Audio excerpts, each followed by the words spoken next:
Bom, gente, bom dia, tá bom? Mais uma vez, eu já coloquei a nossa aula para gravar e antes de oficialmente a gente falar sobre o conteúdo, eu vou só fazer aquele teste que de vez em quando eu faço. Carmen, você está me ouvindo? Sim, Tá. Jaqueline, está me ouvindo? Estou. Tá. Jéssica, Marlúcia, Tamiele, estão todas me ouvindo? sim, professor. Tá, perfeito. Então, olhem só. É, Hoje, gente, nós vamos falar um pouco sobre uma coisa chamada IDP, né? O IDP, olha que coisa curiosa, ele foi uma manobra, né, criada pela OPAS, que é a Organização Pan-Americana em Saúde, de avaliação do estado de saúde de crianças até 2 anos. Eles têm uns padrões, né, de idade de avaliação. E olhem só que coisa curiosa. O IDP, ele consiste em um treinamento, né, pelo qual alguns enfermeiros passam para ter a capacidade de realizar consultas muito mais precisas com crianças. Inclusive, o IDP, ele vai habilitar o enfermeiro a prescrever até mesmo antibióticos para as crianças. Professor, como é isso? Tá. Muitas unidades de saúde, aqui em Belém e em outros locais, por exemplo, como é a unidade do Jurunas, eles são vinculados ao IDP, né, que é esse programa.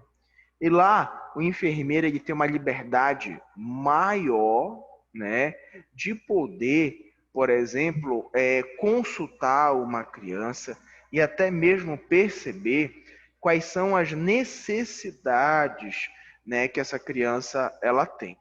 Tá. O que nós vamos falar aqui não é fazer o curso, né? Nós não vamos fazer o curso da IDP, mesmo porque o curso da IDP ele dura uma semana e é de manhã e à tarde.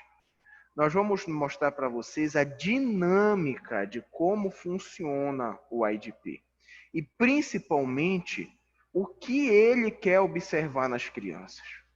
Pensem só, uma criança recém-nascida, né, que sofre qualquer problema de saúde, seja uma diarreia, um problema alimentar, seja qual for, pela sua característica física, né, esses problemas eles costumam ser muito graves.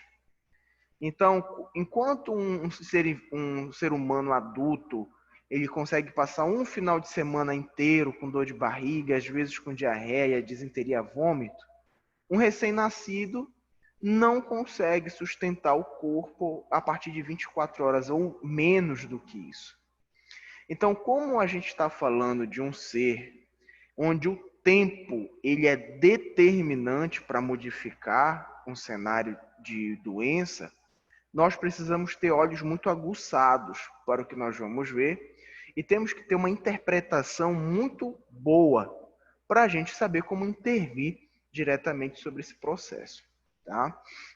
Antes da gente falar propriamente dito do IDP, eu quero só situar vocês, né, do surgimento desse programa. O que foi que aconteceu? O IDP ele surgiu como um reflexo, né, de uma estatística muito triste. Né? Ele é o reflexo das estatísticas que envolvem as crianças da África, onde percebeu-se que um grande quantitativo de crianças lá sofrem de desnutrição, sofrem de doenças infecciosas como a malária, sofrem, né, com problemas biológicos diretos e indiretos. E chegou o momento onde o mundo bateu números tão alarmantes em relação à África que não era possível a gente continuar com um sistema de saúde que não conseguisse abordar. Né? Então era necessário você habilitar profissionais da saúde e nesse critério os enfermeiros para que eles tivessem uma maior liberdade para consultar e medicar essas crianças. Tá bom. Esse reflexo de como funciona o IDP, ele nos ajuda também a ter um olhar muito mais holístico para a criança. Por quê? Porque quando você vê uma criança e você percebe que essa criança ela está desnutrida, você consegue pensar que existe algo por trás dessa criança. Ou seja, tem um fator social, um fator econômico, um fator familiar que pode estar ajudando essa criança a se encontrar nesse estado de desnutrição. E aí, gente, isso vai nos mostrando a curto e a longo prazo a complexidade, né, de todo o cenário que envolve a saúde da criança, tá bom? Eu vou espelhar aqui o slide, gente. Se vocês tiverem qualquer dúvida, vocês podem ligar o microfone e perguntar, tá bom? Podem ficar bem à vontade.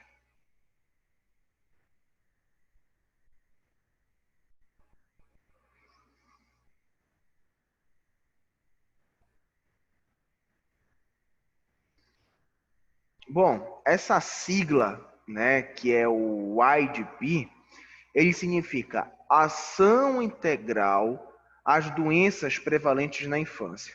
Vamos falar um pouco melhor aqui. Olhem só, os profissionais da saúde devem aprender a avaliar e diagnosticar alguns sinais que o bebê poderá indicar que não está tudo bem com a sua saúde. É muito complicado, gente, para nós que somos profissionais da saúde, vocês principalmente que daqui a pouco vão estar se formando, a gente olhar para uma criança, né, principalmente no ambiente hospitalar, e tentar pontuar o que essa criança ela tem, né? Por quê? Porque a criança ela não consegue chegar para você e, por exemplo, apontar onde ela está sentindo dor. E principalmente, ela não consegue chegar para você e falar, olha, eu estou sentindo uma dor em tal lugar. Isso nos limita ao máximo. Porque quando a gente fala do nosso processo de enfermagem, que tem a inspeção, a palpação, a percussão, nós contamos muito com o apoio do paciente para nos ajudar a pontuar onde é que ele está com uma anomalia. Mas a criança não. Então, professor, eu lhe pergunto, em uma criança até 2 anos de idade, né, até menos de 1 ano, quais são os sinais que mostram que essa criança está com dor ou que ela está com alguma alteração biológica que não está legal? Perfeito. Os sinais mais comuns na criança são o choro, tá? Que já é o mais famoso de todos. A criança, muitas vezes, ela está molinha, ou seja, você carrega ela está toda jogada, ela não está apresentando ter tônus muscular, né? Ela não se mexe com muita facilidade. E o outro elemento é que ela perde o apetite, ou seja, ela não quer ser alimentada, né? Não quer ser amamentada. Então, essas 3 características, gente, elas são, assim, centrais no processo de diagnosticar, por exemplo, se uma criança está doente ou com algum incômodo biológico. Tá. E aí, olhem só o que é que está de vermelho aí, né? A unidade de saúde e a visita domiciliar. Nós estamos falando de 2 coisas importantes, mas antes disso, vamos refletir sobre uma coisa para a gente chegar nesse assunto. Se a gente parasse hoje e pensasse em Belém, no Pará, a gente sabe que a nossa cidade tem muitos problemas relacionados à saúde. Então, por exemplo, a gente tem filas excessivas na frente de algumas de hospitais. Nós temos uma oferta muito baixa de alguns serviços. Nós temos precariedade em alguns profissionais. Tá bom. E aí, se a gente fosse perguntar o que será que poderia ser feito na área da saúde, olha que pergunta interessante, para que nenhuma pessoa mais adoecesse na cidade de Belém. Aí vocês iam pensar e provavelmente algumas de vocês iriam falar o seguinte: professor, para a gente ter um local onde ninguém adoecesse, a gente ia precisar de um profissional de saúde do lado de cada habitante para que fizesse a avaliação constante desse habitante. E vocês sabem que coisa curiosa? Que este pensamento do profissional perto diariamente do paciente, do profissional perto do paciente, ele foi tomado como uma decisão correta. E o governo federal, ele começou a instituir o que nós chamamos de Estratégia Saúde da Família. Antigamente era conhecida como Programa Saúde da Família, né? E modificou o nome. E ele visa, né, que em um bairro qualquer você tenha um centro de atenção, onde naquele centro você tenha o que a gente chama de agente comunitário de saúde, que é o ACS. E ele possa visitar continuamente aquelas famílias, querendo sempre identificar precocemente alguma coisa importante. Perfeito. Então a gente já sabe no que consiste essa visita domiciliar. E a unidade de saúde? Quando a gente pensa em unidade de saúde, nós estamos falando da primeira etapa dos cenários de atenção em saúde. Nós temos atenção primária, secundária e terciária. Atenção primária, representada pelas unidades básicas de saúde, os centros de saúde, e ele é também conhecido como unidades de baixa complexidade. Ou seja, a criança não vai para a unidade de saúde para ser internada, ela não vai para a unidade de saúde para receber nutrição enteral, parenteral, fazer procedimento complexo. Não, não é esse o fundamento. Criança, gente, vai para a unidade de saúde para ela ter uma consulta e, principalmente, para ela se adaptar a um padrão que a gente chama de padrão preventivo. Ou seja, a unidade de saúde ela tem um papel fundamental de instituir a prevenção de doenças nas crianças. Isso faz com que essa criança ela não apresente um agravo onde ela possa piorar. Porque se essa criança estiver mais grave, ela vai para o hospital, ela vai representar um gasto, né, estadual, ela tem a possibilidade de sofrer um agravo maior, ela tem a possibilidade de ir a óbito quando ela se encontra em um ambiente hospitalar. Perfeito. Então, o que é que nós precisamos pontuar quando a gente pensa em AIDP, quando a gente pensa nos profissionais da saúde ali presentes? É que a unidade de saúde tem um papel fundamental para o combate, né? Para a prevenção de doenças. E a visita domiciliar também tem, né, um papel fundamental dentro da dinâmica de identificar precocemente algum problema, tá bom? Bom, e aí, gente, o que é que a gente percebe? Nós vamos falar agora do acompanhamento para bebês menores de 2 meses de idade. Perfeito.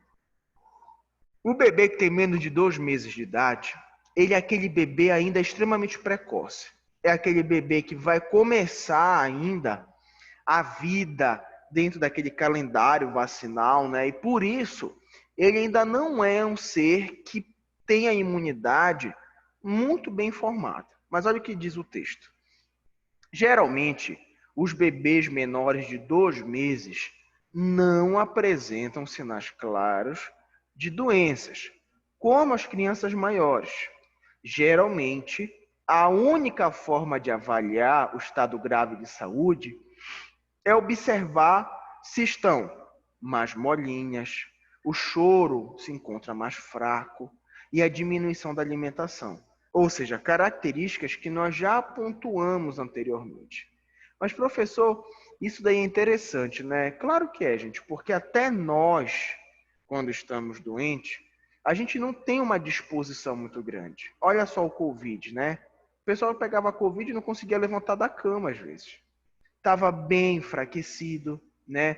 Muitas vezes tinha perda de apetite e, infelizmente, na criança menor de 2 meses de idade, nós vamos ter o mesmo padrão, os critérios presentes, tá? Agora sim, agora vem uma parte bacana, olhem só. Durante a visita domiciliar, deveremos fazer algumas perguntas para a mãe ou responsável da criança, que irão nos dar indício da gravidade ou não do estado físico que a criança apresenta. Tá. Então, isto aqui significa que estas perguntas que vocês estão vendo, elas significam o passo a passo da consulta da enfermagem com a criança. Quando a gente fala em consulta de enfermagem, eu não sei se vocês já perceberam, mas nós temos um padrão de consulta, né? O pessoal costuma começar assim: paciente consciente, orientado em tempo e espaço, normotenso, normocorado, ou seja, é um padrão muito famoso, né? A consulta da criança também envolve algum desses padrões. Mas quando a gente percebe aqui essas perguntas, a gente percebe que existe uma parte dessa consulta que ela é diferenciada. E quais são essas perguntas e por que elas são feitas? Tá, primeira coisa. O bebê teve convulsões? Isso daí é uma coisa grave, gente, porque o que é que acontece? Quando a gente pensa em convulsão, nós estamos falando de um problema que atinge o sistema nervoso, né, central da criança. Tá bom. Quando a gente pensa numa criança menor de 2 anos de idade, nós também estamos pensando em 2 fatores muito importantes que podem levar essa criança a sofrer uma convulsão. A primeira delas é a febre, tá? Olha que coisa interessante. A febre, ela tem a capacidade de causar convulsão nas pessoas. Criança, adulto, adolescente, idoso, seja de qual for. E por que, gente? Por que será que a febre, ela causa isso nas pessoas? Vou dar um exemplo para vocês. Na época de escola, de ensino médio, nós às vezes fazemos uma experiência, vocês depois até podem fazer na casa de vocês, que é o seguinte: a gente pega um copo descartável e enche o copo de álcool, tá bom? E depois a gente quebra um ovo e quebra o ovo dentro do copo. E a gente espera alguns minutos, tá? Depois de alguns minutos a gente tira o álcool do copo e toca, né, na gema do ovo. A gema, ela está endurecida. E por que aconteceu isso? Porque o álcool, ele consegue fazer um efeito chamado de desnaturação proteica. Ou seja, ele quebra as cadeias de aminoácido que formam as proteínas. E sabe o que é mais interessante? É que a temperatura alta no nosso corpo faz isso. Ela quebra as cadeias de aminoácido que formam as proteínas, e tudo no nosso corpo é formado por proteína. As nossas células cerebrais, nossos tecidos musculares são formados por proteína. Então, aquela criança, quando ela está batendo uma temperatura elevadíssima, você acaba tendo uma destruição de algumas células nervosas, o que vai fazer a criança convulsionar, o adulto convulsionar, o adolescente convulsionar, entre outros. Tá bom. E professor, deixa eu contar uma história aqui. Se a gente tivesse um exemplo. Eu estava com meu filho, eu estava com meu sobrinho, ele teve um pico de febre, né, altíssimo. E eu dava remédio e não passava. E aí sabe o que eu fiz? Eu dei um banho de água fria nele para passar febre. E aí passou, tá? Eu pergunto para você, gente, essa atitude, ela é correta ou ela é incorreta? O que é que vocês acham? Eu acho que em relação à criança, antes de dar o antitérmico, a gente tem que dar o banho.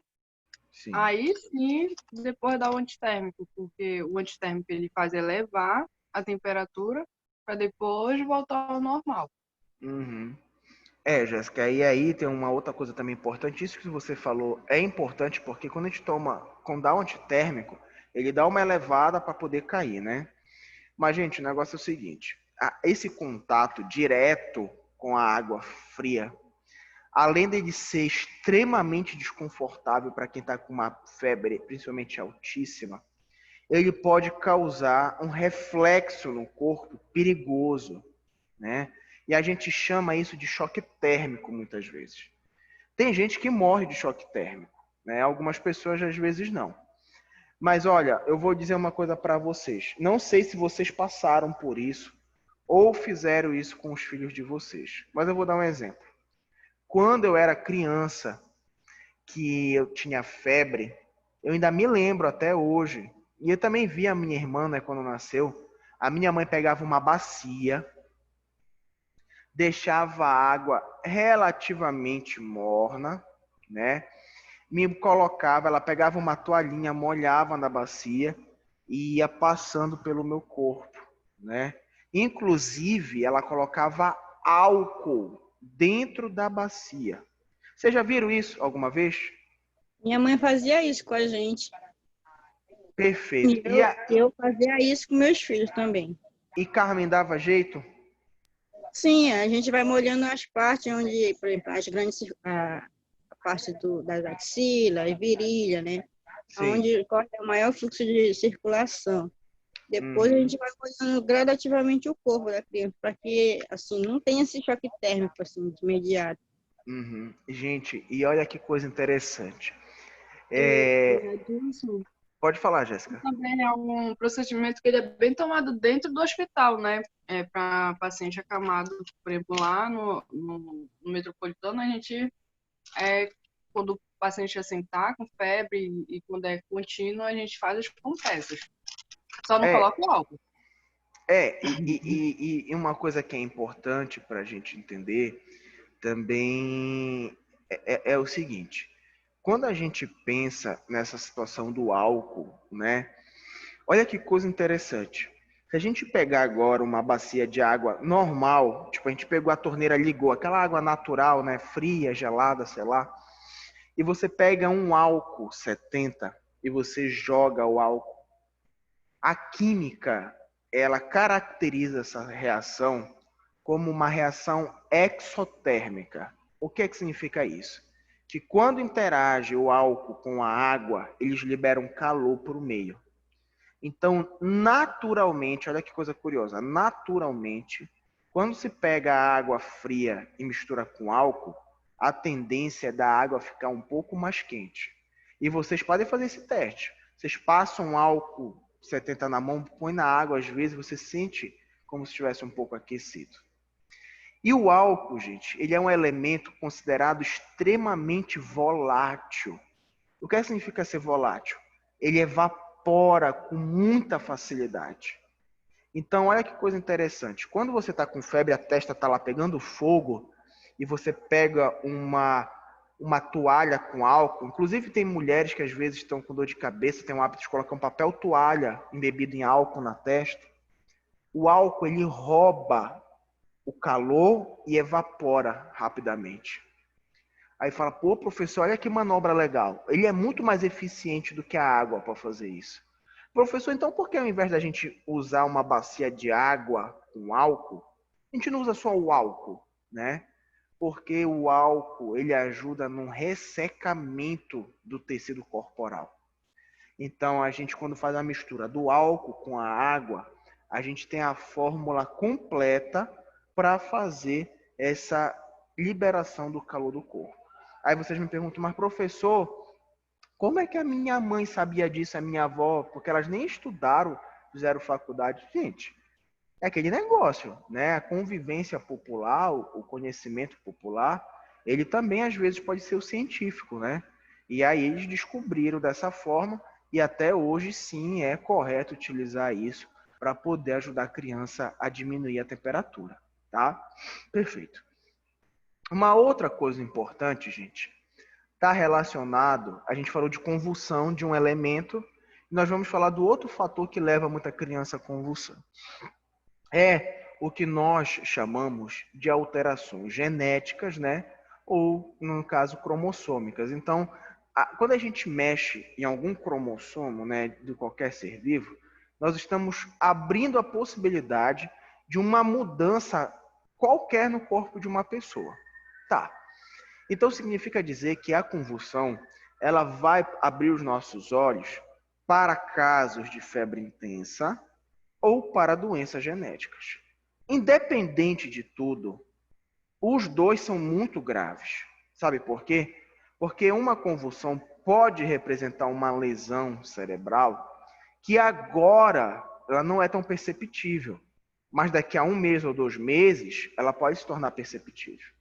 Então, toda criança onde o pai e o responsável relata que teve convulsões, ele necessita, né, passar por uma avaliação para poder sim ver se houve ou não algum agravo em saúde.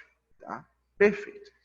Agora, gente, olha que coisa curiosa que eu pergunto para vocês. A gente está falando de fator genético, estamos falando também de características não genéticas que às vezes as crianças têm. E eu vou dar um exemplo para vocês, que é o seguinte.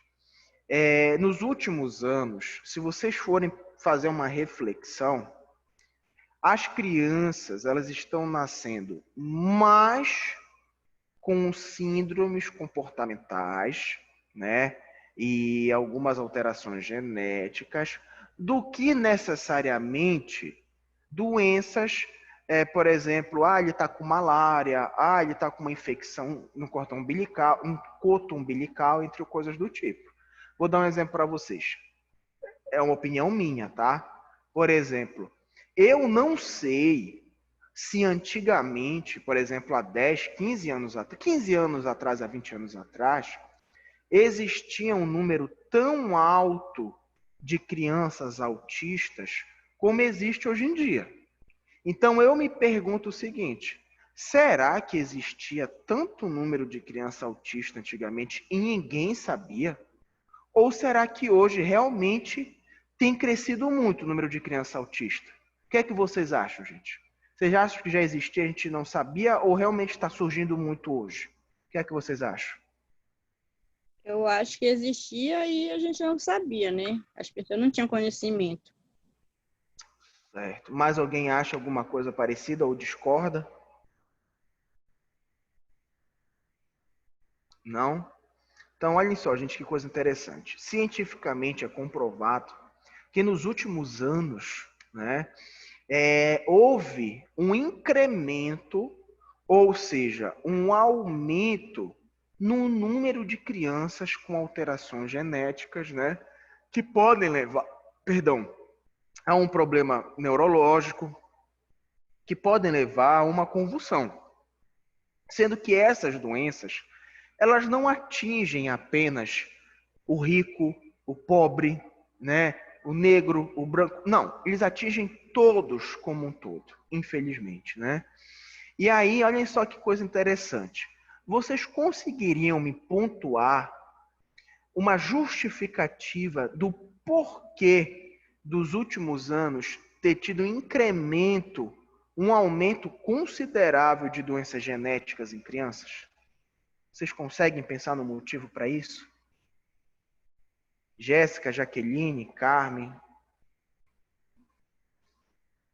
Ninguém consegue pensar? Não, eu não, para mim não vem à minha cabeça ainda. Não sei. Pois é. E aí, Será gente, que a questão da alimentação, pode falar, sei lá, Jéssica. assim. Tipo assim, Olha, a alimentação hoje em dia é diferente de antigamente. Hoje em dia tem muito conservante, até o hábito mesmo das crianças. Tem mãe que já dá o refrigerante, os quilos. Não sei se isso daí sei lá. Entendi. Olha, Jéssica, Também pode falar, Carmen. o uso de agrotóxicos nas verduras, né, nos legumes, também pode ser isso. Também. Pois é, a Jéssica falou algo correto que a Carmen acabou complementando, mas que não são as únicas coisas envolvidas, né? Eu vou dar um exemplo para vocês. Nunca na história da humanidade, e quando eu digo história da humanidade, eu estou falando desde da formação das grandes sociedades, né? Inca, Antigo Egito, Europa antiga, o ser humano esteve tão próximo, por exemplo, de radiação, né? De elementos que podem causar as alterações genéticas cromossômicas. Só para vocês terem ideia, o uso do celular que o homem faz no bolso pode acarretar câncer de testículo, né? Então, olha que coisa grave. E muitas vezes a mulher, eu não vejo mais hoje em dia, mas era um hábito, antigamente vocês devem lembrar disso, a mulher ia para a rua, ela pegava o celular e guardava lá dentro do sutiã. E passava o dia inteiro lá. Ou tem gente que coloca dentro da calcinha, dentro da cueca, aí fica lá perto das partes, né, reprodutivas. Não que isso vá causar alteração só na parte reprodutiva. Mas o nosso cotidiano de exposição, a nossa alimentação, que agora está muito rica em agrotóxico, rica em conservante. Olha, gente, eu vou dar um exemplo para vocês. Eu fui no Líder aqui da Doca um dia desses e olha que coisa interessante. Lá naquela parte que vende lata de sardinha, salmão em lata, essas coisas, eu vi um pote de vidro, igual aqueles que vendem palmito, e ele estava vendendo ovo de codorna, né, dentro daquele pote. E eu fui ver a validade era de 1 ano depois da fabricação. Cara, para você conservar um ovo bom por 1 ano, você precisa ter muito conservante ali. Né? Não tem como não ter algo para, né, justificar. E aí, às vezes, o pessoal mente para vocês que está lá no vídeo escrito assim, olha, não tem conservante, é só água e sal. Gente, isso é mentira. Tá? Não existe isso. Então você percebe que a gente tem usufruído, a mulher, o homem, né, de elementos presentes no meio ambiente que vão sim acarretar características futuras. Uma outra coisa importante, tá, que eu pergunto para vocês. Vocês acham que é verdade esse negócio de, por exemplo, primo que casa com prima de primeiro grau tem chance de ter filho com problema? Vocês acham que isso é verdade ou é mito da população? Os antigos dizem que é verdade. Mas na minha família aconteceu. Meu sobrinho, que é filho do meu primo, casou com a prima dele legítima, agora recentemente. Minha mãe descobriu, foi maior Mas já confusão. teve filhos? Ainda não. Tá, e olha só, Carmen, isso daí é uma coisa curiosa, sabe por quê? Porque a consanguinidade, ela é um fator de risco. Então, primos diretos, né, de primeiro grau, que a gente chama, têm chance, sim, de gerarem filhos com algumas alterações. Seja alterações genéticas diretas ou alterações de comportamento, tá? Mas, matamos a convulsão agora, vamos dar continuidade. Outra pergunta que nós fazemos à mãe ou responsável. O bebê está mais molinho, parado ou com choro fraco? E aí a mãe fala assim, não, assim dessa forma, daquela outra forma. E aí a gente para e pensa assim, o que é que um choro fraco, um bebê sem força, isso representa para a gente? Ele pode representar 2 coisas importantes. Primeiro, ele não está se alimentando, ou essa criança está se alimentando de forma incorreta. Por quê, professor? Porque é através da alimentação que todo ser vivo, seja o homem, um animal, seja ele qual for, ele produz no corpo algo chamado de adenosina trifosfato. Adenosina trifosfato a gente conhece pela sigla ATP, né? E ATP é a energia que o corpo precisa para se movimentar. E a gente gera essa energia principalmente pelo processamento dos nutrientes alimentares. Então, por exemplo, vocês têm um hábito de tomar café da manhã? Eu acho que alguns de vocês sim, outros nem tomam, né? Mas, por exemplo, quando você acorda e você não quer tomar café da manhã, e você inventa, por exemplo, de malhar na academia, tu já vai malhar assim, ó. Tu malha um braço levantado, tu tá dormindo. E apesar de tudo isso, muitas vezes você dá aquela famosa cara branca. Tu vomita, desmaia, tudo, aí o pessoal vai lá te dar uma balinha, um bombom, que é para gerar açúcar, né? Gerar energia pro teu corpo. Então a alimentação, principalmente nos horários, né, com intervalos respeitados, ela pode ajudar a criança a manter um pouco mais de energia. E, gente, será que isso não é importante? Muitas vezes a gente está um pouco para baixo, a gente está estressado. Quando a gente come algo gostoso, a gente é outra pessoa, né? O nosso alto astral, ele melhora com isso. Então, não esqueçam que encontrar uma criança parada, uma criança com choro fraco, isso pode ser reflexo da alimentação, tá bom? Outra pergunta importante que a gente também pode fazer para essa mãe. O bebê está gemendo, né? Muitas vezes a criança ela não chora. A criança fica mais ou menos assim, ó. Ela apresenta um som contínuo, né? E aquilo, gente, infelizmente, esse gemido, ele significa muitas vezes dor intensa. Então, olha que coisa triste, né? Aí já pensou que é o teu filho, aquela criança está com uma dor tão intensa que ela está gemendo e você não consegue muitas vezes pontuar olhando onde é aquele foco de dor.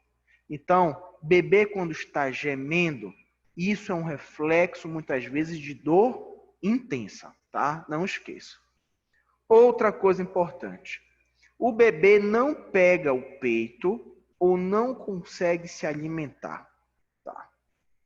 Você pergunta isso para a mãe ou para o responsável e a mãe fala assim, olha, ele não consegue se alimentar.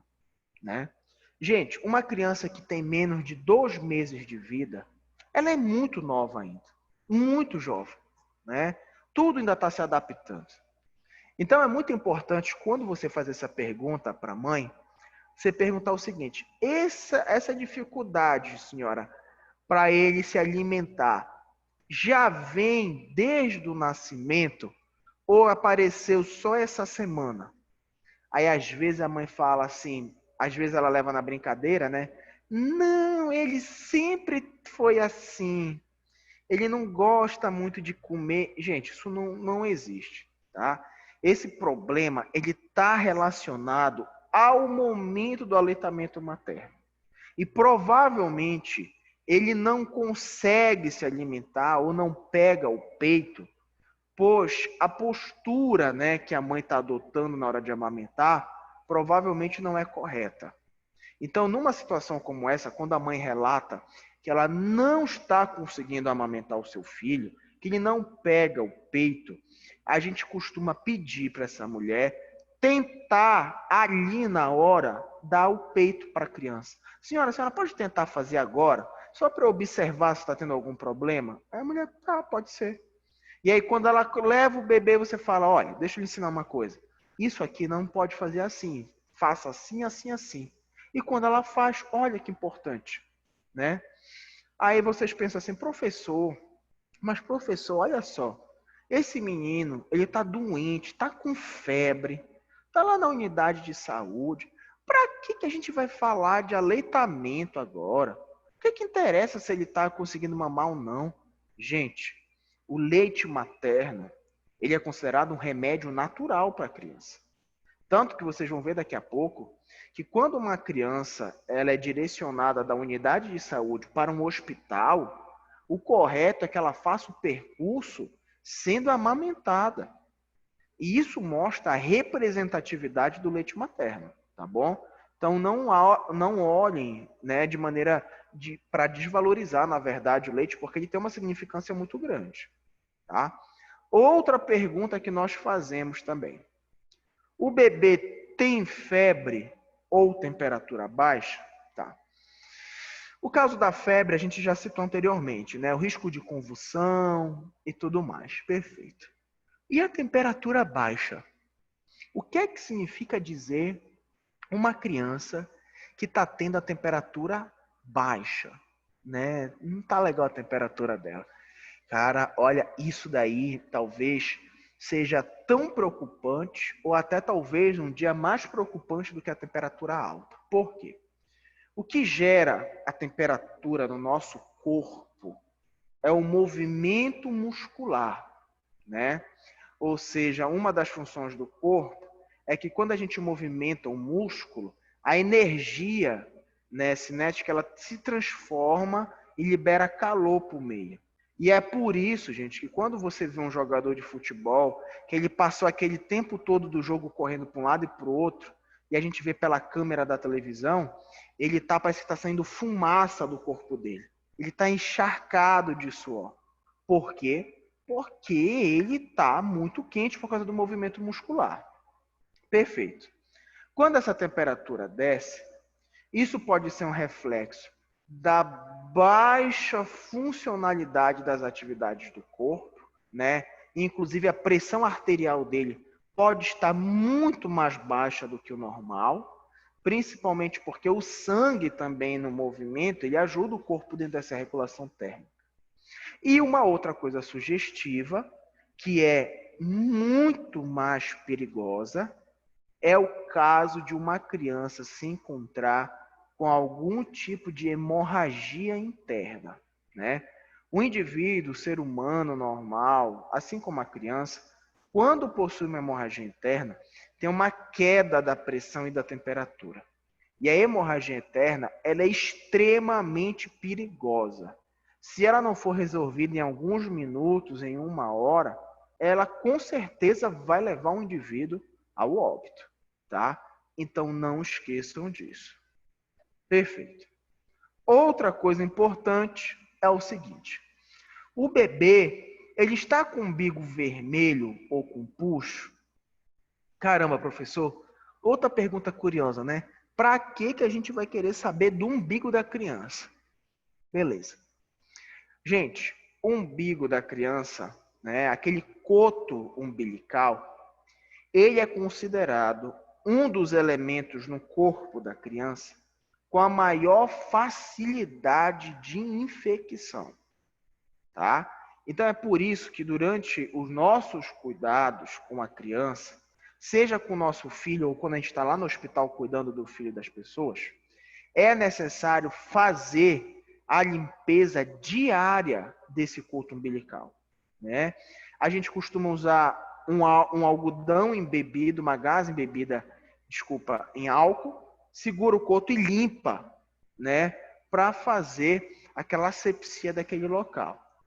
E, professor, por que é tão importante a gente avaliar e refletir sobre a questão da infecção do umbigo? Né? Por que será que isso é importante? Porque, gente, se o umbigo da criança estiver infeccionado, o que a cicatriz umbilical é? Nada mais é do que a porta de entrada para a cavidade interna do corpo.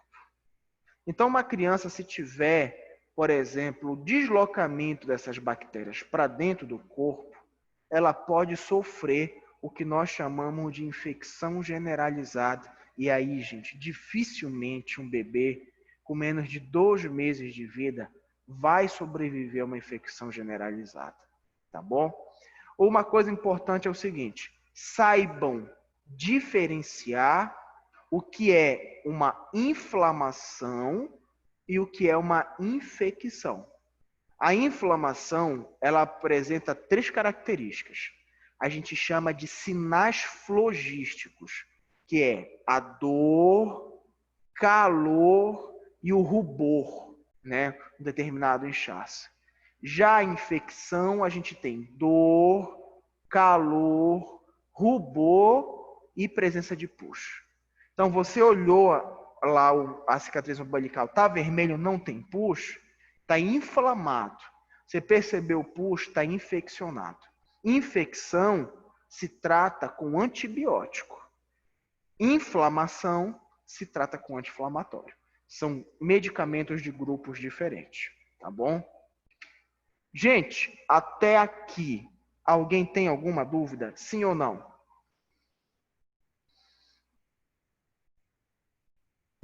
Não. Não? Perfeito. Então, olha só. Vamos continuar aqui com as Eu falo, perguntas. eu falo por mim. Ah, eu estou pensando que tu está falando por todo mundo aqui no grupo. Falei que eu entendi, né? Agora os outros eu não sei. Tá bom, então. Então tá, olhem só. As outras perguntas que nós fazemos, e olha, gente, vou dar uma dica importante para vocês. Quando a aula terminar e depois vocês forem acessar a plataforma para ver o vídeo, muitas vezes, seria bom vocês pegarem um caderno e anotar essas perguntas, porque quando vocês forem para a prática, né, quando vocês forem fazer consulta da criança, é bom a gente saber essas perguntas, porque não tem como a gente decorar muitas vezes rápido. E claro que é só a rotina que vai fazer a gente pegar, né, memorizar tudo. Então seria bom depois vocês anotarem e até, né, fazerem toda essa perspectiva. Quando a gente voltar presencialmente, eu espero até fazer uma atividade que eu sempre fazia, que eu sempre pegava 2 alunos, um era o enfermeiro, o outro era a mãe com a criança.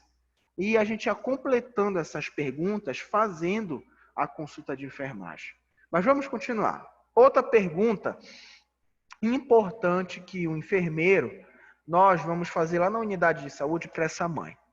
O bebê, ele está com muitas pústulas na pele. Professor, o que é pústula? A pústula, ela nada mais é do que aquela vesícula, né, que apresenta pus, tá? E aí a gente olha aquela pústula na pele da criança e aí a gente pensa em 2 coisas importantes, tá? Primeira coisa importante está relacionado à higiene corporal daquela criança. Mas, professor, será que tem muita mãe que não dá banho no filho, principalmente menino menor de 2 meses de idade? Gente, olha que coisa interessante. Quando a gente fala em higiene, nós pensamos logo no banho, né? Que é uma coisa fundamental.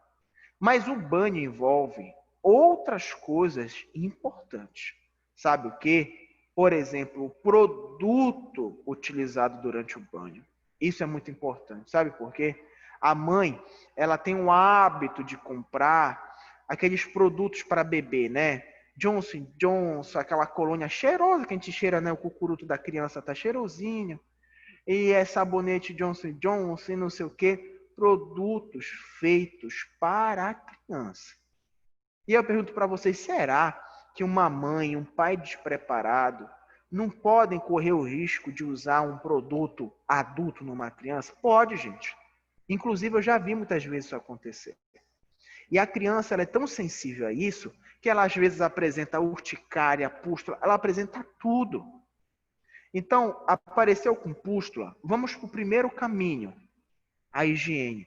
Se a criança, minha senhora, a senhora está dando banho nela todo dia? Não, senhora, olha, quando ela acorda, ela toma um banhinho, a gente vai fazer banho de sol.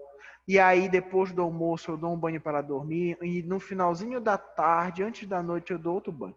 A criança está tomando 3 banhos por dia, tá bom. Qual é o produto que a senhora usa? Não, eu comprei uns produtinhos Johnson, é aquele sabonete neutro. Pô, beleza, tá usando o sabonete neutro. E aí, o que é que pode ser? Existe uma chance pequena dele ter alergia a esse sabonete, porém, pode ter outra coisa envolvida. Sabe o que é? Ele pode estar com uma doença de pele. Ele pode estar, por exemplo, com escabiose. A escabiose ela é uma parasitose conhecida popularmente como sarna. Acho que vocês já ouviram falar em sarna, né? Então, a sarna ela é uma das parasitoses mais facilmente transmitidas de uma pessoa para outra. Então, o que é que acontece? Um simples ato de pegar na mão, de sentar uma pessoa contaminada na cama de outra pessoa, já existe a possibilidade de transmissão. Aí sabe o que é que acontece? Quando a criança nasce e ela começa a receber visita, todo mundo quer segurar a criança. O que é que a mãe muitas vezes pede? Olha, lave a mão e segure a criança.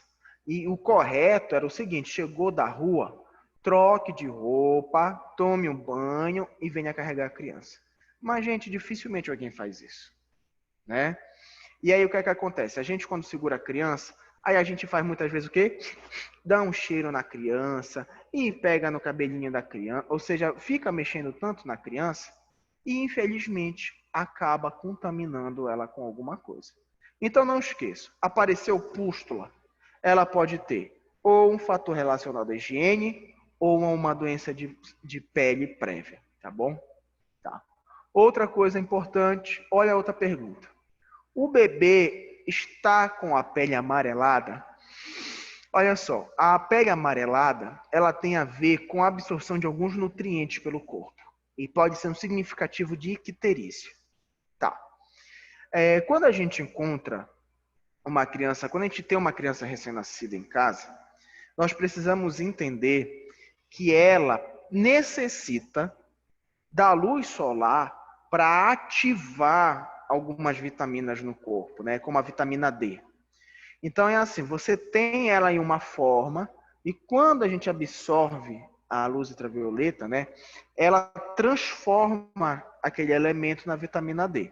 Tanto que quando a gente tem uma criança que está numa UTI neonatal, ela recebe, né, naquela incubadora, focos, né, de raios para ativar a vitamina D. Tá bom. O indivíduo está com a pele amarelada, primeira coisa para se verificar é a associação entre a alimentação, se está boa, como está ocorrendo, e principalmente o banho de sol que a criança faz. Professor, então esse banho de sol ele é importante mesmo? Ele é muito importante, tá? E o banho de sol ele é indicado nas primeiras horas do dia, tá? Então, por exemplo, professor, é legal, por exemplo, eu levar o meu filho para tomar banho de sol 7 horas da manhã? Sim, né? É um horário muito bom. Mas, professor, ele está no carrinho, mas ele está dormindo, ele está no meu colo, está dormindo. Faz diferença? Não. Ele pode estar dormindo, não tem problema nenhum. Só que os primeiros raios de sol, eles são considerados raios mais limpos, né? Ou seja, mais benéficos para o corpo da criança. Aí tem mãe que pensa assim, olha, meu filho não acordou ainda. Não, mas ele vai acordar 11 horas, eu vou botar ele bem aqui para pegar raio de sol. Pô, o menino vai torrar, né? Porque a gente sai aqui na rua, a gente já sente aquele sol em cima da gente. Então, gente, quando você for conversar com a mãe, você precisa orientar ela, muitas vezes, a ser um pouco mais responsável com o cuidado, né? Não dá para pegar a criança e botar meio-dia para pegar sol. Ah, é porque eu adoro dormir. Sim, eu também, Adilson, adoro dormir.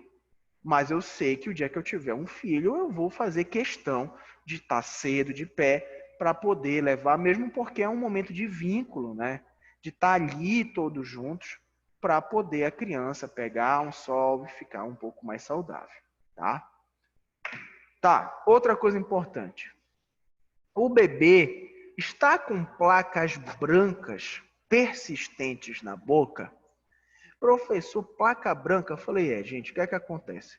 Nós temos algumas doenças, né, como a monilíase, ela pode ser transmitida para a criança quando ela leva algum elemento contaminado para a boca. E dos 0 aos 3 anos de idade, Freud já dizia que ela vai passar pela fase anal, oral e fálica. E durante essa fase de levar tudo para a boca, ela leva principalmente o quê? A mão. Ela mete a mão na boca, o dedo na boca. E sabe o que é o pior de tudo? É que tem muita gente que, quando vai visitar a criança, adora beijar a mão da criança. E beija a mão da criança. Inclusive, tem gente que beija o rosto da criança. E o ato de beijar é muito perigoso para uma criança que tem menos de 2 meses de idade. Pelo risco eminente de transmissão de alguma coisa. Então, a primeira coisa que a gente vê quando essa criança apresenta essas placas pela boca é pensar necessariamente sobre o contato que ela está tendo com outras pessoas. Porque esse contato pode estar... Pode falar, Carmen. Não só beijar a mão, o rosto, mas também tem gente que beija a boca da criança. Beija a boca da criança, sim. E sabe, eu digo assim, eu não vejo a necessidade disso, porque eu brinco, sabe, com a minha esposa, que eu digo assim, a gente agora está se preparando, né, para ter nosso primeiro filho. Então, ela parou de tomar remédio, ela ainda não está grávida, mas a nossa intenção é tê-lo já em 2021. E aí eu digo assim, pô, quando a gente tiver, a gente não vai querer largar. A gente quer cheirar toda hora, quer apertar. Só que a gente precisa ter muito cuidado com isso, né? Porque naturalmente o sistema dele imunológico é um pouco mais frágil. E se a gente vem da rua e quer abraçar logo a criança, a gente vem da rua, quer beijar, quer apertar a mãozinha, não pode. A gente está colocando a criança numa situação de risco, infelizmente, direto. Tá bom? Outra pergunta que a gente costuma fazer também. Qual o peso do bebê no cartão da criança? Né? Quando a gente vê o cartão da criança, nós estamos vendo uma tabela, né, onde nós vamos avaliar o peso em relação à idade. Então, sempre ele precisa estar assim, ó, bem próximo um do outro. A gente não pode ter, por exemplo, uma idade aqui e o peso dessa criança está bem aqui. Infelizmente, isso não pode acontecer. E, professor, me diga uma coisa. Eu já vi umas crianças que às vezes estão com 2 meses de vida, ou às vezes até um pouco mais, e as crianças são, olha, desse tamanho, a gente chama até de bebê macrossômico, né? Aquele bebê Michelin, que o pessoal chama cheio de pneu. E aí, olha só que coisa interessante, gente.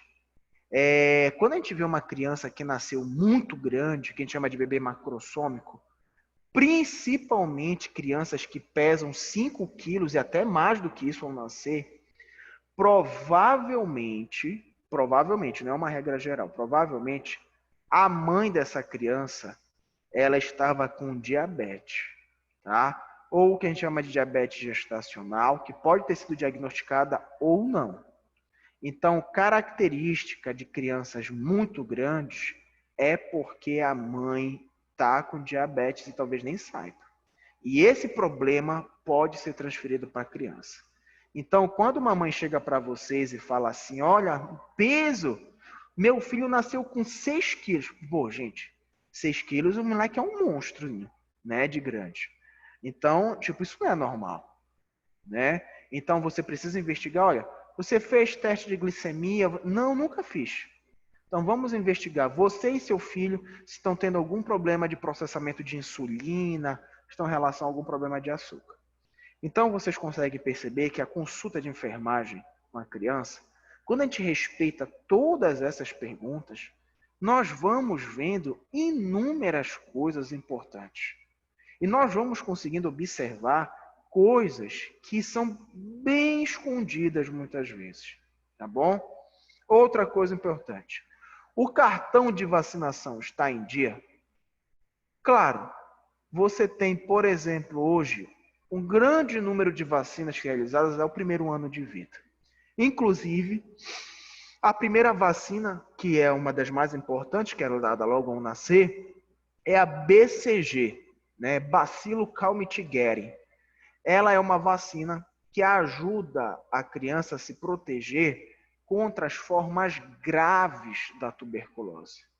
E olha só, o estado do Pará, ele é um dos estados com maior índice de tuberculose ainda no Brasil.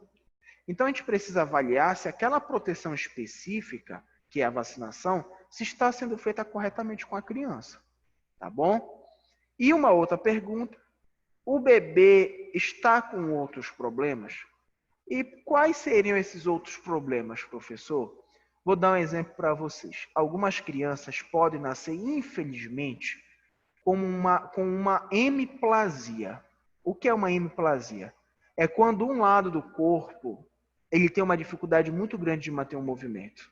Então a mãe percebe que ele sempre fica com esse bracinho apoiado aqui. E ele só mexe esse. Ele não consegue mexer esse braço. Isso é uma hemiplasia, tá?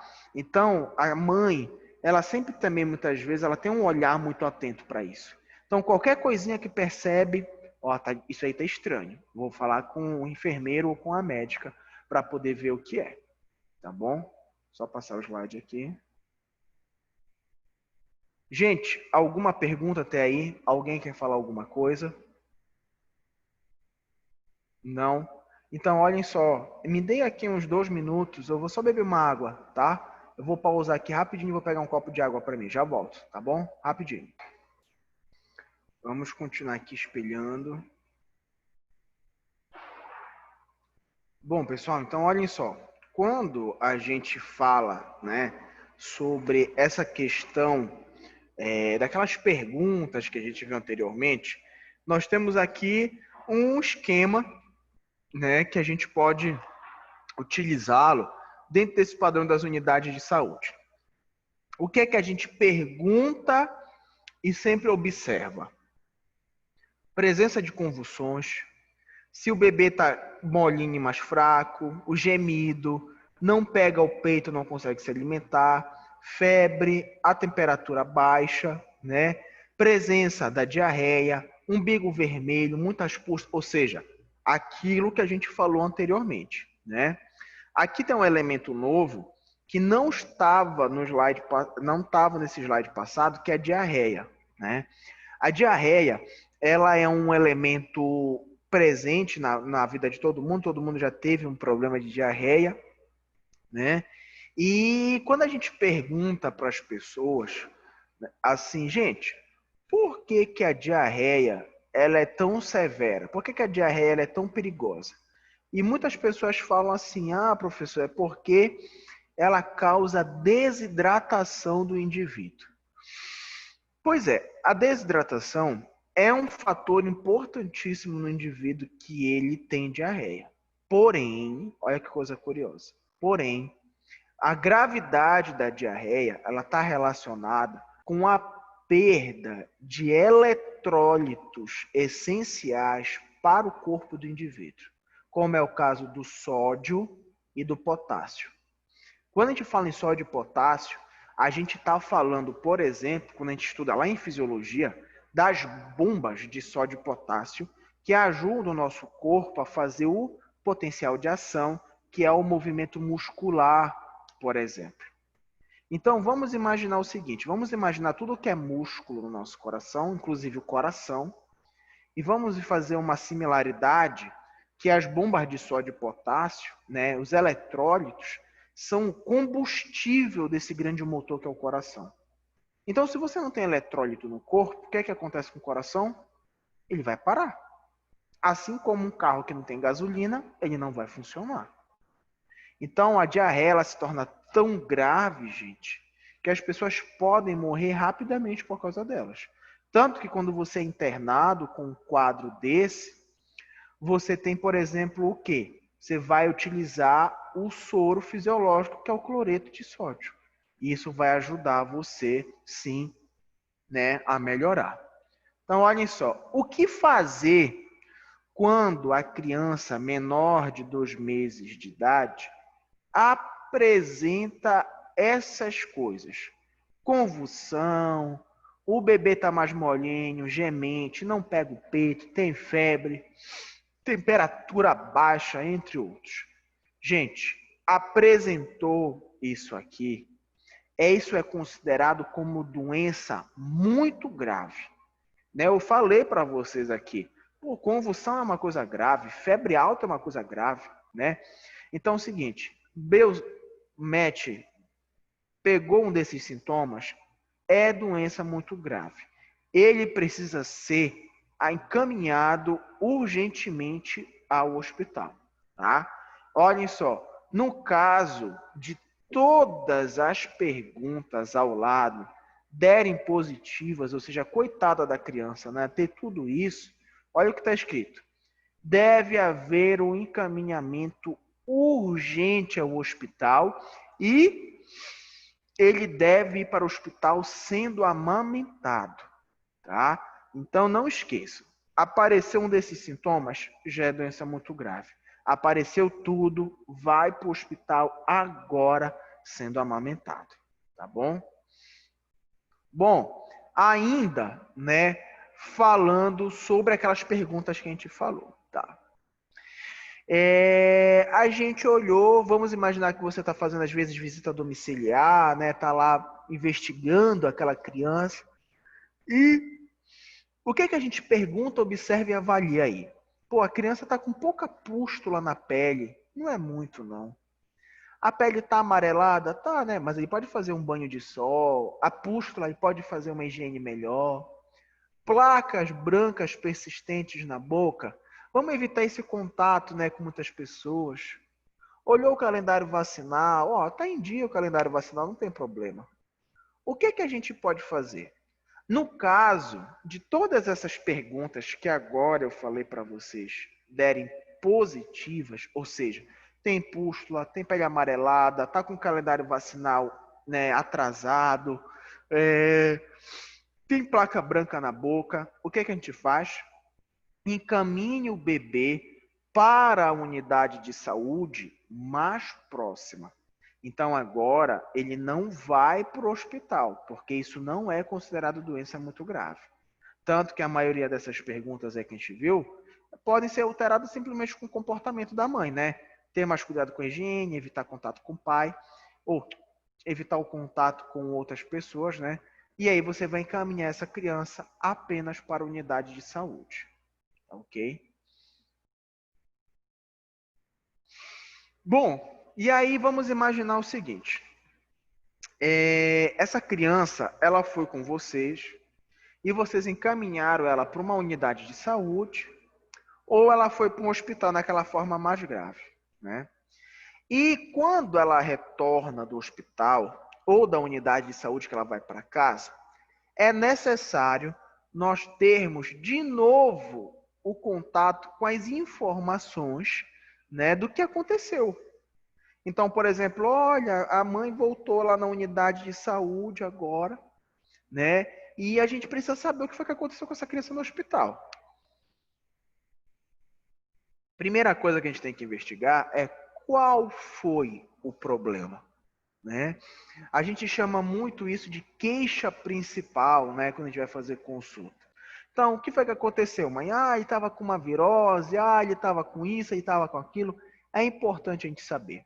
E quando ela retorna com essa criança, a gente vai continuar fazendo abordagens um pouco parecidas com aquelas que eu falei anteriormente. Como, por exemplo, o bebê tem alguma dificuldade para mamar ou se alimentar? Não, olha, já passou, ele está melhor agora. Ótimo. Quais foram as orientações dadas para o tratamento em casa?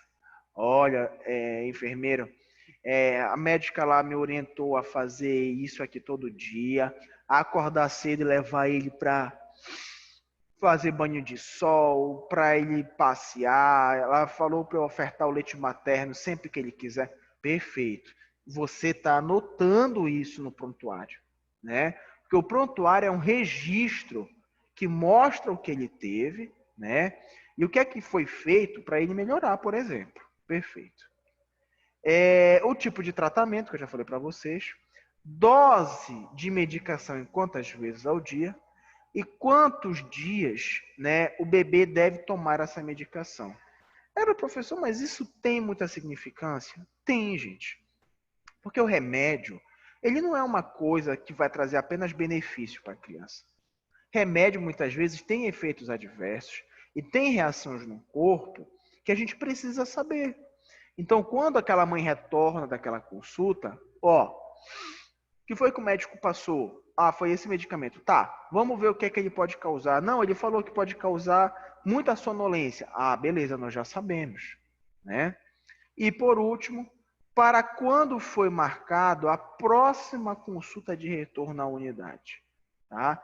Então, uma coisa importante quando a mãe vai até a unidade de saúde é algo chamado de aprazamento, né? A gente já ouviu falar nisso muito quando a gente fala de vacina. E o aprazamento, gente, ele é uma forma que o profissional da saúde tem de manter a observação constante e contínua daquele indivíduo, seja ele uma criança ou não.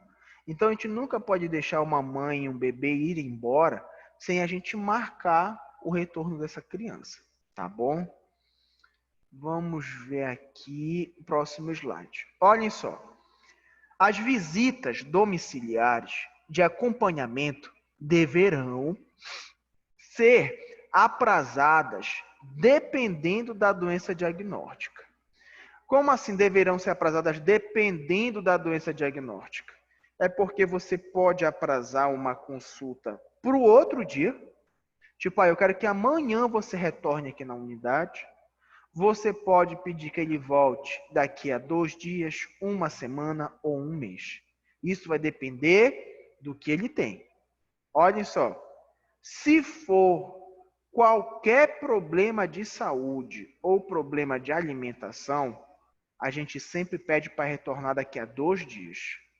Se for problema de baixo peso relacionado à idade, a gente pede para ele voltar em 5 dias, tá bom?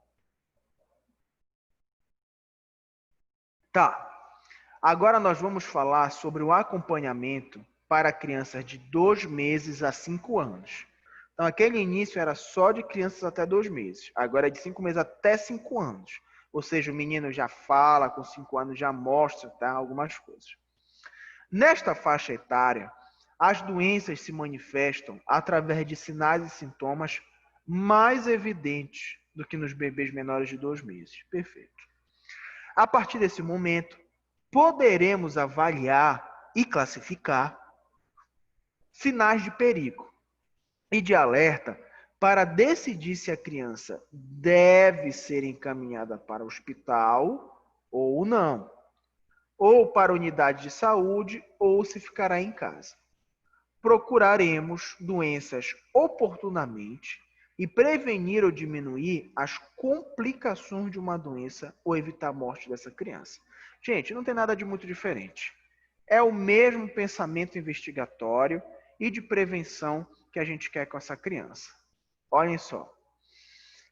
Quando a gente olha essas perguntas, a gente vai perceber que são perguntas que muitas vezes vão se repetir. Mas, quando a gente for observar, nós vamos ver que vão ter perguntas novas, tá? Primeira pergunta, a criança teve convulsões? Já sabemos, né, a importância disso, né? Já sabemos o porquê da gente perguntar e indagar sobre isso. Perfeito. Vamos ver a segunda pergunta. A criança, ela está mais molinha, parada ou com choro fraco? Já falamos sobre essa pergunta anteriormente, tá? Outra pergunta. A criança, ela vomita tudo? Ó, uma pergunta nova aí, né? E quando a gente pensa em vômito, né, que a gente chama de emes e tudo mais, está nauseado, que é a questão do enjoo, a gente vai entender o seguinte, o vômito numa criança de, por exemplo, 3, 4, 5 anos, 2 anos, muitas vezes, não é uma regra geral, mas muitas vezes ela está relacionada a algum tipo de intolerância alimentar, né? Ou uma infecção alimentar. Como assim, professor? Vou dar um exemplo para vocês. Às vezes a mãe, ela quer alegrar muito o filho e ela vai e, deixa eu ver aqui, e compra, por exemplo, uma pipoca, uns quilos, né? Compra um pacote de esquilos para o filho e o filho, ó, come. Pá, pá, pá, pá, pá, pá, pá. E sabe o que é que acontece? Os quilos, ele é rico em sódio, ele é rico em sal. E o sal, seja no adulto, na criança, no idoso, seja em quem for, ele é muito agressivo com o trato gastrointestinal. Então, o sal, muitas vezes, ele pode causar diarreia, ele pode causar vômitos. Outra coisa importante também, que a gente às vezes leva na brincadeira, mas não é que às vezes as crianças, elas pecam muito pela gula. Então, por exemplo, você cortou, pegou um pedaço de pizza lá e tá dando pro filho. O moleque comeu. Eu quero mais um pedaço. A mãe toma mais um pedaço. Eu quero. Aí dá de novo. Põe maionese, põe ketchup. Então, o corpo da criança não está preparado para lidar com aquele quantitativo enorme, né? Por exemplo, de alimento.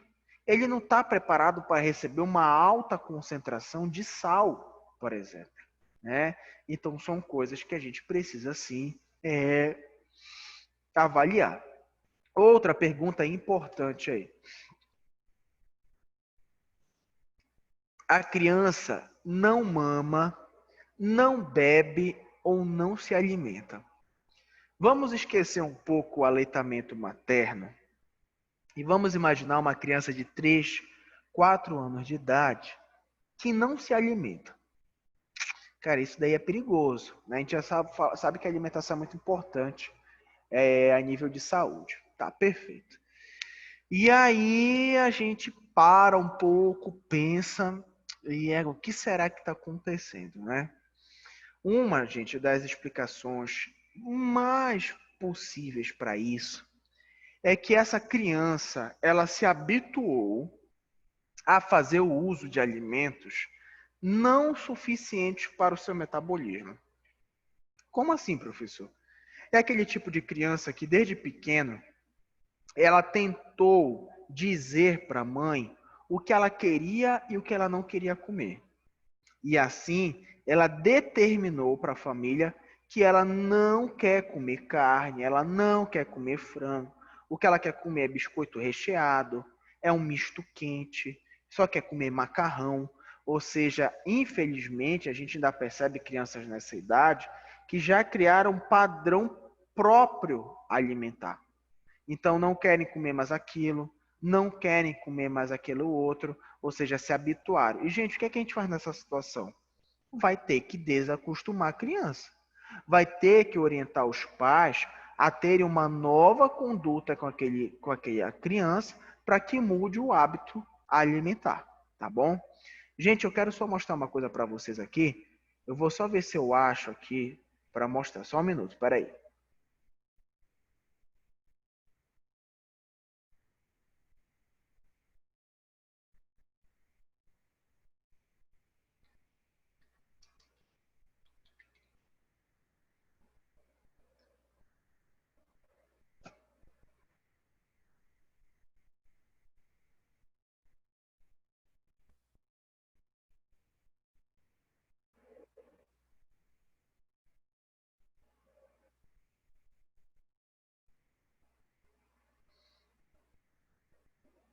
Olhem só, gente, eu vou mostrar um vídeo para vocês aqui. Eu vou narrar para vocês o que está acontecendo. Foi uma reportagem, né, da Record. E aí, olhem só que coisa, né? Eles estão mostrando aqui a, a vida, né, dessa moça com filho. E é uma criança que não consegue caminhar mais de 5 minutos, né? Então, ele não consegue realizar atividades físicas constantes, né? E ele se encontra em um estado de obesidade muito forte, né? E olha só, ele tá brincando com o irmão aí, e aí a gente, ó, menino de 3 anos, mais de 37 quilos. Tá bom. E aí a gente olha o irmão do lado, né?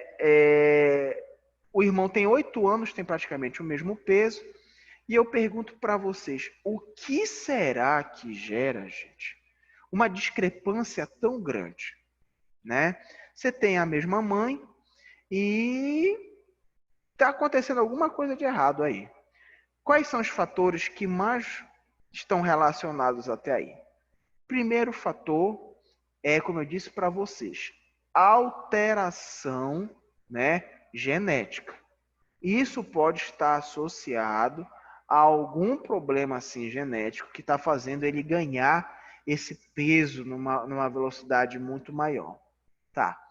E qual é o outro elemento? Gente, o outro elemento é o que nós chamamos de elemento social, né?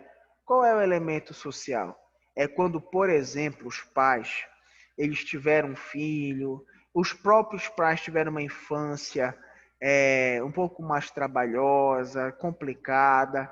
Aí sabe o que é que os pais falam? Eu vou permitir ao meu filho o que eu não pude viver. Então quer dar tudo que é comida para o filho pede, toma, tu quer isso, eu te dou, quer chocolate, então toma, porque eu nunca tive essa oportunidade.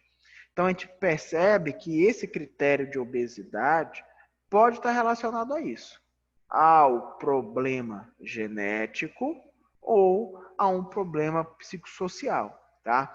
Essa criança, gente, ela já está habituada a isso. Ela provavelmente determina para a mãe a hora que ela quer comer e o que ela quer comer. Então é muito complicado, porque, né, ela acaba virando uma refém da criança e precisa estar preparando cuidadosamente a alimentação, tá bom? Só continuar aqui agora. Opa, desculpa, voltei para o vídeo. Só um minuto. Espere aí. Agora sim. Bom, e aí, gente, a gente acaba percebendo, né, todas essas questões que a gente vive hoje em dia, né? A exposição da criança às atividades que não são atividades ativas, né? A criança, muitas vezes, ela quer passar o dia inteiro na frente de um computador, ela quer passar o dia inteiro brincando no videogame, dentro de casa, e na minha época de infância isso foi muito diferente. Porque eu ia para a rua jogar bola, eu mantinha uma atividade física constante, todo dia eu estava fazendo alguma coisa na rua, brincando, alguma coisa do tipo. Então, infelizmente, hoje, pela sociedade violenta e pela mudança de padrões, a criança e o jovem não faz mais isso, né? Infelizmente. Bom, outra pergunta. A criança, ela está com tosse ou dificuldade para respirar? Uma outra coisa importante. Sabe por quê, pessoal? Porque a criança, ao nascer, ela tem o desenvolvimento, né, do osso nasal. E muitas pessoas hoje em dia, inclusive vocês, eu já até fiz esse teste uma vez na turma da Carmen, que eu me lembro, a gente costuma avaliar o nosso potencial de respiração. Então, por exemplo, a gente costuma apertar um lado do nariz e puxar o ar. Prende o outro lado do nariz e prende o ar, e puxa o ar. E a gente percebe que muitas vezes existe um bloqueio em um dos narizes, né? E o que é que acontece das fossas nasais? A criança, muitas vezes, quando ela identifica essa barreira no nariz, ela logo se opera. Muitas vezes quando é um problema de adenoide ou de desvio de septo. E por que isso interfere tanto? Porque, gente, a respiração, quando ela não é muito boa, ela ajuda o indivíduo a engordar, né? Ela limita o indivíduo para atividades físicas, né? E, infelizmente, se isso ocorre desde muito cedo, a tendência é que aquela criança se torne um adulto com sequelas muito mais ativas desse problema em si, tá bom? Outras perguntas. A criança está com febre? Já falamos sobre isso. Qual o peso da criança no cartão da criança? Já falamos sobre isso. O calendário de vacinação da criança está em dia? A criança está com outros problemas? Ou seja, nós acabamos percebendo ali, sim, coisas que a gente já avaliava anteriormente. Agora, olhem só, tem uma atenção aqui para a gente. Se a criança apresentar só um sinal de desidratação, explicar à mãe como dar o soro caseiro e o retorno para avaliar a criança em 4 horas. Tá, então olha só, o soro caseiro, ele é um soro que a gente utiliza dentro de casa, onde a mãe pega 1 litro de água potável e mistura com a quantidade de açúcar e de sal, né? Isso ajuda, né, na restauração da saúde da criança. Se não for possível reavaliá-la, encaminhe para a unidade de saúde mais próxima. Só lembrando que, por exemplo, a mãe, quando faz aquela garrafa com 1 litro de soro caseiro, esse soro ele deve ser utilizado em até 24 horas. Ou seja, não pode passar de um dia para ele tomar esse soro, tá bom? Outra coisa, se a criança ela tem febre sem outros sintomas, há menos de 7 dias e não reside em área de risco de malária, oriente a mãe a oferecer mais líquidos à criança, mantendo-a em ambiente arejado. Então, o que é que acontece? A criança está com febre ou sintoma? Bom, olha, senhora, essa criança de 3 ou 4 anos, ela não está vivendo em uma área que tenha malária, né? Porque a malária ainda é endêmica no Pará, assim como na África e outros países mais pobres. Não, ele não vive, não tem nenhum caso. Então, ofereça mais líquido para a criança, tá? Vamos manter ela no lugar mais arejado, para ela respirar um ar mais puro, para incentivar o pulmão a fazer as trocas gasosas, e provavelmente isso vai ser uma ação que vai ajudar porque o corpo naturalmente vai vencer aquela patologia.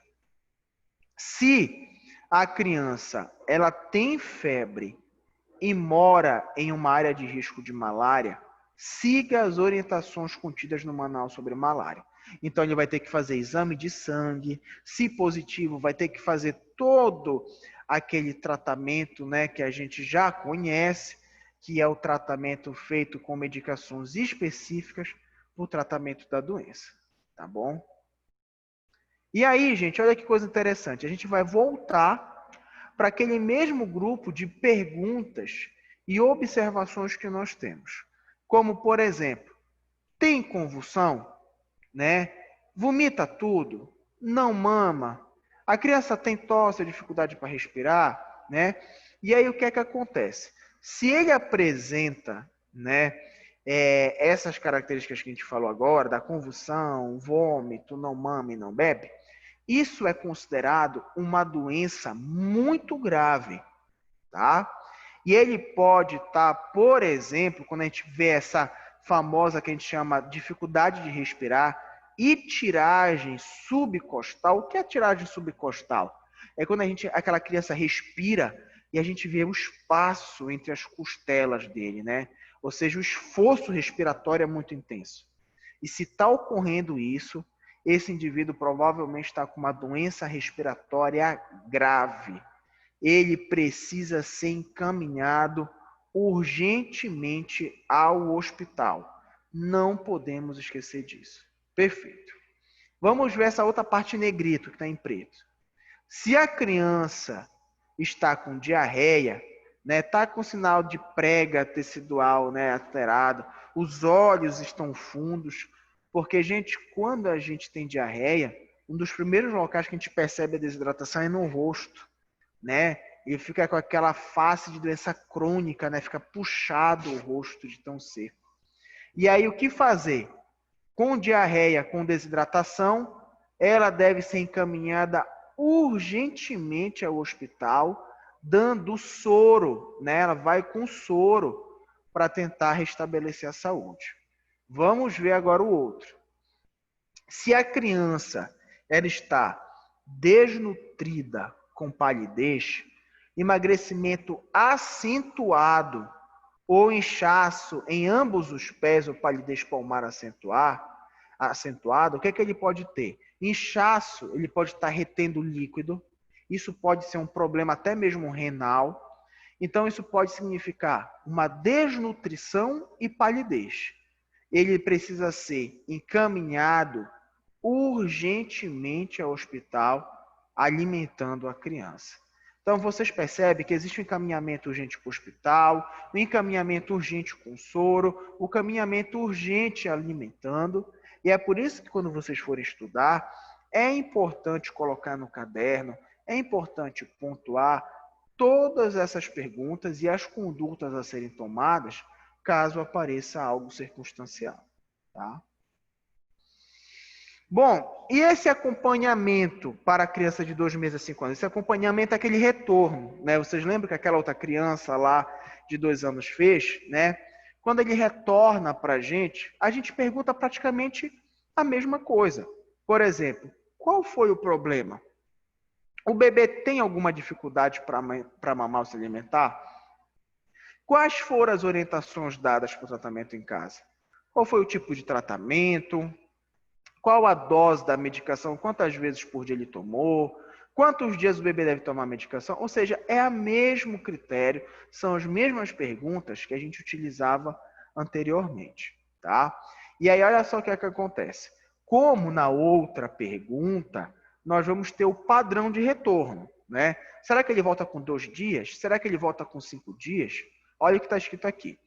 Se for por um motivo respiratório, diarreia ou outros problemas, ele deve retornar dentro de 2 dias.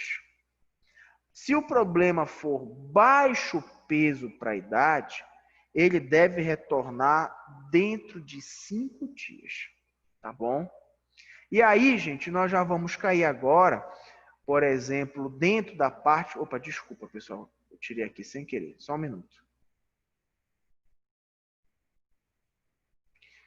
Sim, nós vamos falar agora sobre a consulta já propriamente dita da enfermagem, né? Que além de envolver todas aquelas perguntas, vão envolver esses pontos principais que nós vamos falar aqui.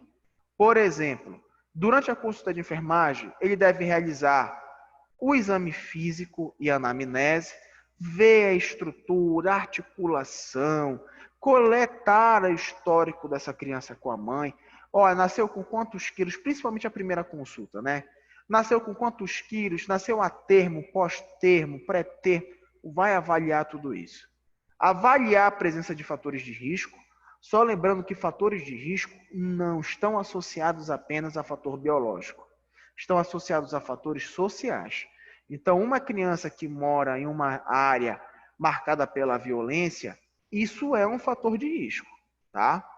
Avaliar o crescimento, desenvolvimento, estado nutricional, avaliar e orientar quanto à imunização, preencher o gráfico do peso, estatura e o perímetro cefálico no cartão da criança e no prontuário, e orientar, por exemplo, sobre as doenças intercorrências e alimentação e higiene. Gente, é muito importante também nessa fase, principalmente com as crianças de 4 e 5 anos de idade, que você também se direcione como profissional para essa criança. Então, às vezes, o profissional ele conversa só com a mãe. Então, por exemplo, a criança com 5 anos de idade, olhe para ela e fala, olhe, sei lá, um nome qualquer, seu fulaninho, você tem que ajudar também a sua mãe. Por exemplo, se você acha que está sentindo alguma coisa, fale logo para ela, para evitar uma coisa mais grave, porque a criança ela já tem a capacidade de te falar e te pontuar o problema pelo qual ela está passando, tá bom? Só passar aqui o slide. Bom, durante a consulta de enfermagem, quais são os antecedentes pré e neonatais que a gente precisa observar? A mãe fez pré-natal? Por que é importante? Porque o pré-natal, ela ajuda a mãe a identificar doenças prévias dela e talvez da criança, do feto. Então, a mãe que não fez o pré-natal, a gente já sabe, né, que esse elemento, ele é preocupante. A gente precisa entender aí se, por exemplo, será que essa mãe não tem HIV e passou para a criança? A gente não sabe, porque ela não fez o pré-natal. E olha que coisa interessante, a mãe que não faz o pré-natal, ela não faz por 2 motivos, muitas vezes. O primeiro é por causa da acessibilidade do serviço onde ela mora, e o outro é porque ela não tem interesse. E quando a gente encontra uma mãe que não tem interesse, principalmente com pré-natal, nós estamos falando de uma mãe que está deixando de lado a saúde e o bem-estar do seu filho. Então, ela não está tão preocupada assim com o que essa criança ela possa apresentar para a gente. Outra, ficou doente durante a gravidez? Por que é importante a gente saber disso? Porque, por exemplo, gente, as mães, quando estão grávidas e pegam rubéola, por exemplo, a rubéola ela pode causar uma alteração genética na criança. Uma alteração comportamental que, por exemplo, nesses primeiros anos de vida pode não ser identificado e que posteriormente pode ser. Inclusive, olha que coisa curiosa, algumas doenças durante a gravidez podem causar pequenas alterações cardíacas na criança. E essa criança só vai detectar isso muitas vezes quando já está adulto, que vai fazer algum exame cardiológico e descobre que tem uma alteração, tá bom? Faz algum tratamento ou segmento? Ó, doutora, faz. Ele usa uma medicação para o tratamento de um tipo de câncer que ele tem. Poxa, olha aí. E aí, por que isso é importante, gente? Porque quem faz tratamento para neoplasia, por exemplo, que é o câncer, fica com a imunidade reduzida. E quando a gente for estudar o Programa Nacional de Imunização, nós vamos entender e ver que crianças que, por exemplo, fazem tratamento para neoplasia não podem tomar vacina, né? Vão precisar tomar vacinas, né, específicas. Então, olha que coisa interessante aí, né? A gente vai precisar saber disso. E também o tratamento que as mães fazem é importante também, tá bom? Outra coisa importante, usou drogas, no caso as mães, lícitas ou ilícitas, né? Por que é importante? Já sabemos disso, né? Mulheres que, por exemplo, fumam durante a gravidez, a criança tem tendência a nascer com asma, né? Mãe que usa droga, criança, ela já nasce com a síndrome da abstinência. Literalmente, a criança já nasce sentindo falta da droga que a mãe colocava no corpo, tá? Quantos filhos essa mãe já teve? Quantos vivem? Quantos morreram? Quais foram as causas do óbito? Porque a gente consegue ter uma margem de proporção se essa mãe ela pode estar preparada ou não para criar esse filho. A criança foi desejada? A mãe já teve problemas psiquiátricos anteriores? Então, vocês percebem que são características, sim, bem, né, peculiares e consistentes. Qual foi o peso ao nascer dessa criança? E o tipo de parto? Foi cesariano? Foi normal? Né? Por que ela escolheu o cesariano? Né? Esse menino, quando nasceu, teve alguma intercorrência?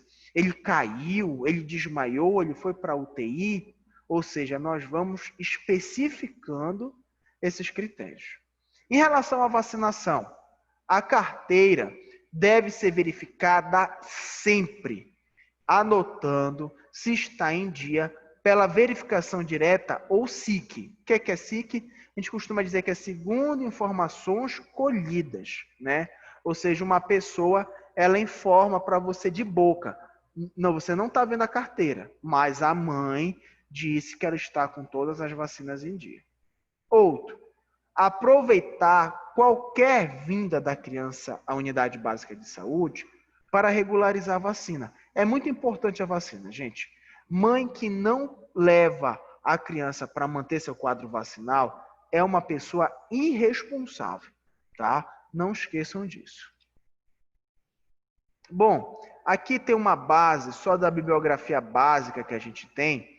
E assim, gente, quando vocês quiserem estudar, né, melhor essa questão da saúde da criança, a consulta, seria bom vocês procurarem o guia, né, de atenção à saúde da criança e do adolescente, que é o guia do Ministério da Saúde, que sim, esse sim ajuda, né, as pessoas a verem melhor essa rotina que nós temos. Eu vou procurar aqui, me dê só um minuto, eu vou procurar aqui rapidinho, se eu tenho um manual. Desculpa, para mostrar para vocês, só um minuto.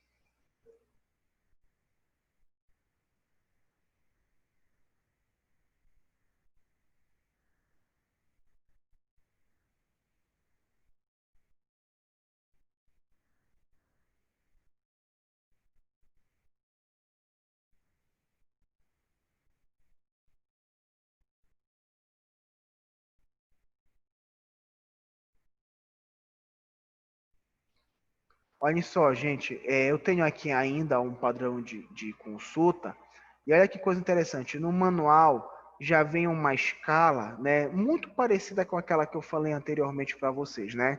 Então, por exemplo, o quadro 1, ele fala dos cuidados com o RN.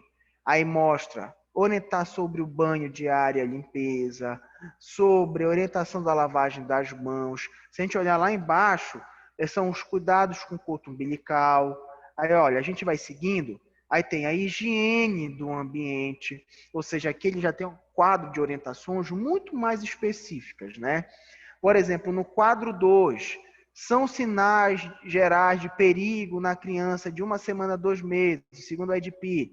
Aí vai falar aquilo que eu falei para vocês, o que é febre, o que é temperatura baixa, as pústulas, a pele amarelada. Aí ele vai dizendo o que fazer, como classificar. Mas assim, gente, eu passo para vocês esse material, que é um material que é muito importante para a gente se guiar durante esse processo, tá? Uma outra conversa que eu queria ter com vocês é o seguinte. Nós temos uma primeira avaliação marcada agora para setembro, né? Eu não me lembro muito bem a semana de setembro que é. Mas se for a última semana, significa dizer que nós temos 4 sextas-feiras em setembro. Próxima sexta-feira eu não estou, né? Foi aquela aula que eu dei para vocês. Então, olha, se a última semana de setembro for prova, a penúltima é revisão. E aí sobra uma única semana, que é a outra sexta-feira, para conteúdo. Provavelmente, olha o que vai acontecer. Provavelmente, essa aula que vai ser nossa próxima aula daqui a 2 semanas, pode ser que já a gente se encontre de maneira presencial, pelo menos com um pedaço da turma. Por quê? Porque, né, vocês viram que ontem o Helder autorizou o retorno presencial das aulas, né? Então, provavelmente, a gente já vai estar trabalhando de maneira presencial. Se a gente voltar, gente, realmente de maneira presencial, nós vamos realizar atividades dentro da sala de aula, tá bom? Nós vamos fazer as atividades dentro da sala de aula para fazer a somatização da nota de vocês. Caso a gente não volte de maneira presencial, nós vamos dar o conteúdo da segunda avaliação de vocês, tá? Então, olhem só, oficialmente aqui agora, a gente está literalmente finalizando, né, o nosso conteúdo de primeira avaliação. A nossa próxima aula, se voltar presencialmente, a gente vai fazer o dia inteiro de atividade, e aí depois revisão e prova, ou a gente vai apresentar o primeiro conteúdo da segunda avaliação, que a gente já vai começar a falar de Programa Nacional de Imunização, que já é um assunto bem mais grandioso, e eu preciso muitas vezes falar de vacina presencialmente com vocês, que é para a gente falar como se administra tal vacina e quais os cuidados que a gente tem que fazer. Tá bom? Gente, alguém tem alguma pergunta até aqui? Alguém ficou com dúvida sobre algo que eu falei? Sim ou não?